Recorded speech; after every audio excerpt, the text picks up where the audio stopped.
So the very first thing that is the main reason the freedom movement is failing is that the overwhelming majority of the people within the freedom movement still to this day remain ignorant of natural law and how it works. And this is the main governing dynamic. Natural law is a set of universal, inherent, objective, non-man-made, eternal, and immutable conditions which govern the consequences of the behaviors of beings with the capacity for understanding the difference between harmful behavior and non-harmful behavior. It's universal. It exists everywhere in the universe. It's inherent. That means it's part of nature. It's not a constructural idea of the human mind. It's part of nature itself. It's objective. That means it is not subject to human interpretation. It exists independently of how anyone thinks about it. It's non-man-made. It's eternal. It will never not exist. It exists for as long as the universe exists. It's immutable. That means it cannot be changed. These conditions are unchangeable by anything humanity is capable of doing or any other being or situation. It does not make a difference what is done. These conditions remain in effect. And they govern the consequences of our behavior. That's what I mean by governing dynamics.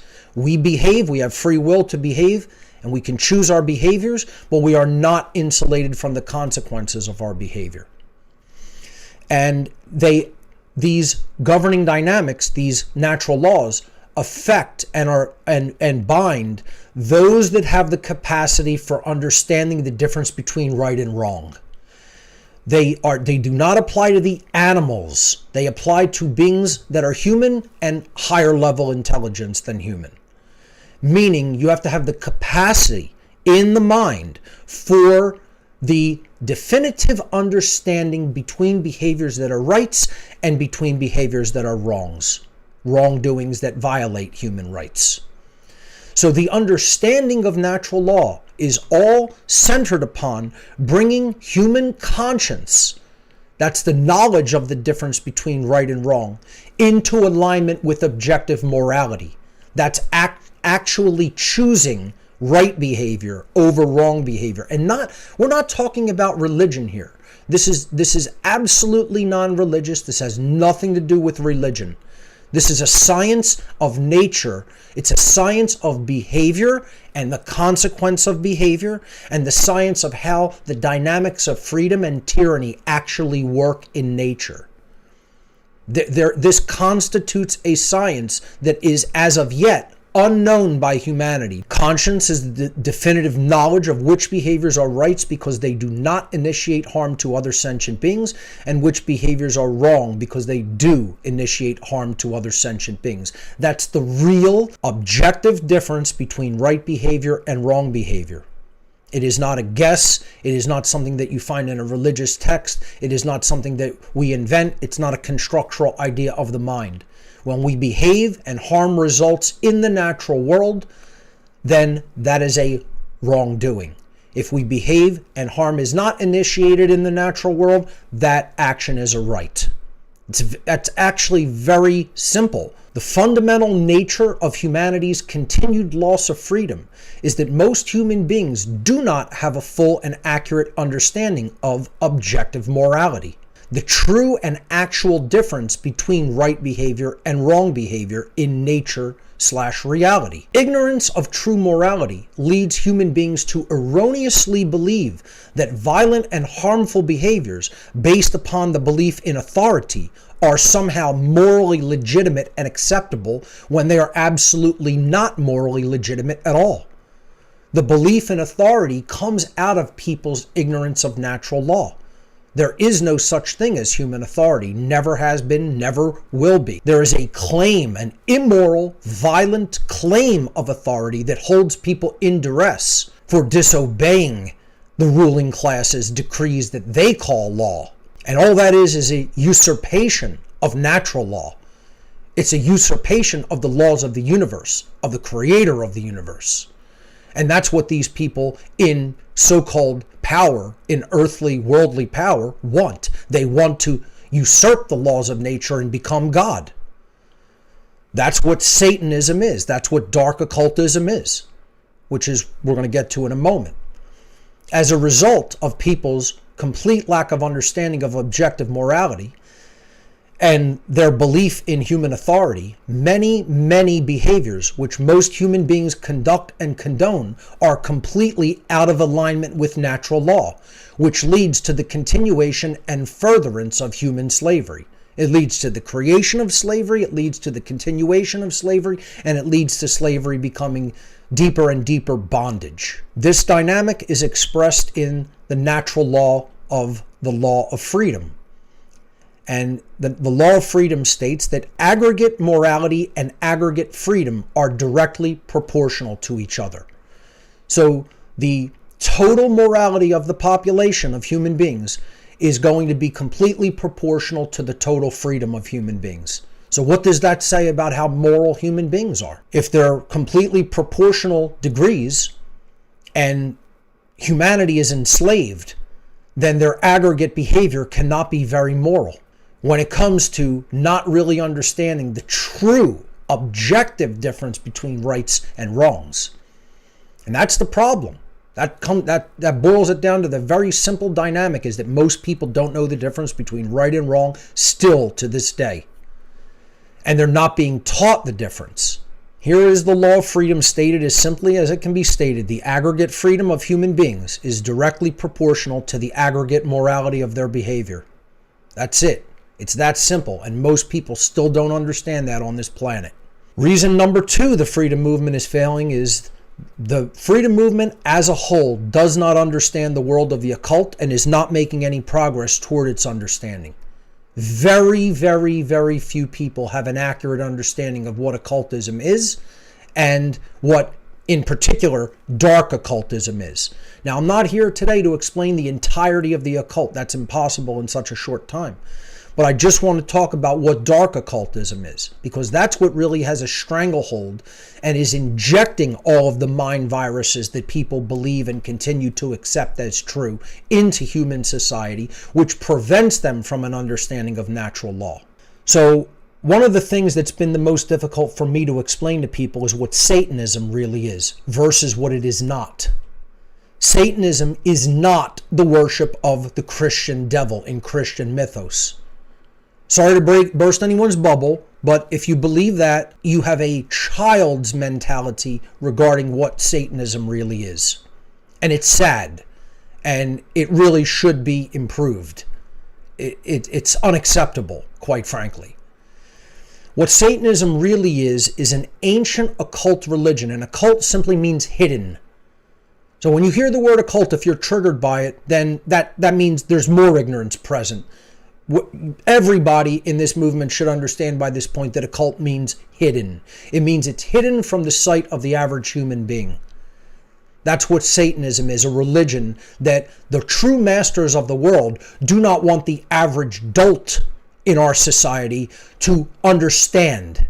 Because if they really understand that, then they understand their master's mindset and techniques.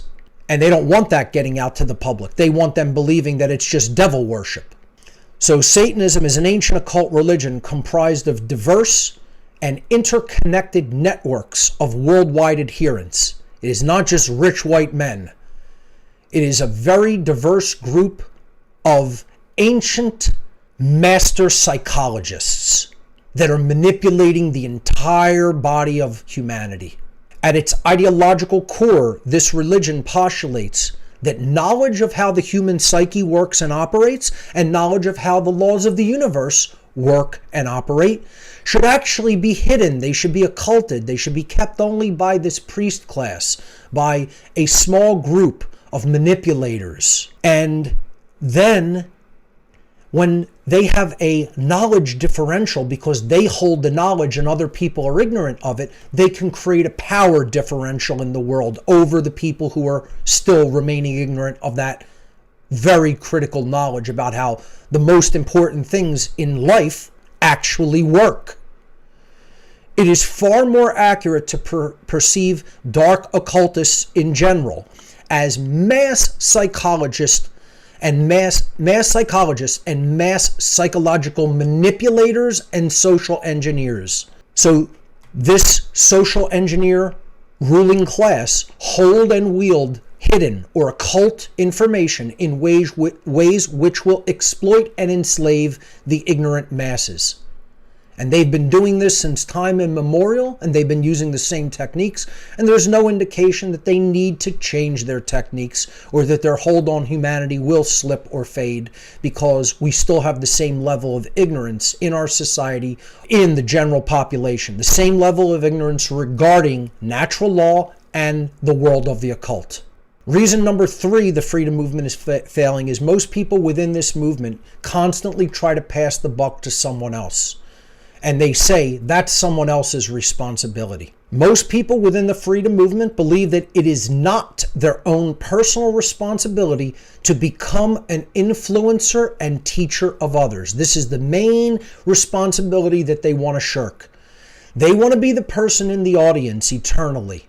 They don't want to move their level of knowledge to such a degree and an extent that they truly can teach other people objective morality and natural law and how occultism really works. They incorrectly believe and insist that this responsibility and burden falls to others, but it is not theirs. How many people pat me on the back endlessly? You're doing such a great job. Your presentations are awesome, Mark. I learned a lot from you. And then I turn around and say, well, what are you doing? Oh, nothing right now. Because deep down inside their mind, they're running a mental virus program that says to them, that's someone else's job. That's not for me, that's for them. I see it all the time, I hear it all the time. Most people sit on the sidelines and observe the battle for freedom taking place as if they were watching it on a screen, instead of engaging it with active participation themselves. Then, when nothing changes, they feel they have a right to complain when the battle for freedom is going poorly. Through their own inaction and refusal to own their personal responsibility to become involved, they are literally causing freedom to be destroyed at an even faster rate. Let me say that again for people really listen to what I'm saying here. If you're not actively involved and you're not actively influencing other people to change their thoughts, and let's get it straight, you got to get your own mental viruses out of the way, and you got to get your own thoughts straight about governing dynamics and how they work. If you haven't done that, and then you haven't begun to influence other people, you're part of the problem.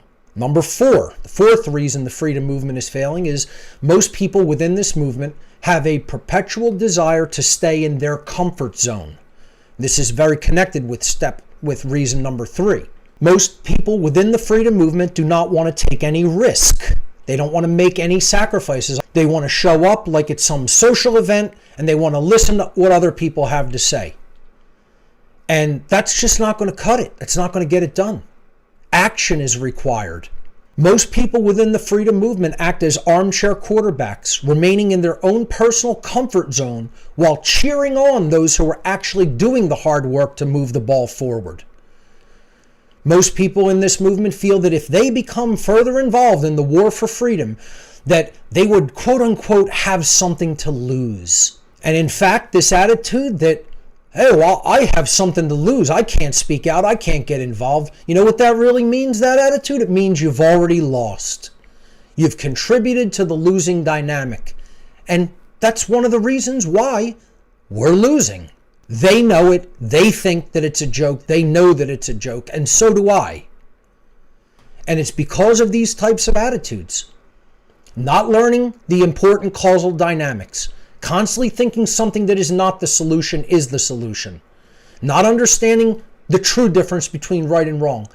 How many people within this movement I hear still taking a total attitude of religiosity when it comes to the difference between right and wrong. They think the answers to right and wrong are going to be found in a book, in some religious text. The answers of what really constitute the difference between right and wrong are written on the human heart, ladies and gentlemen.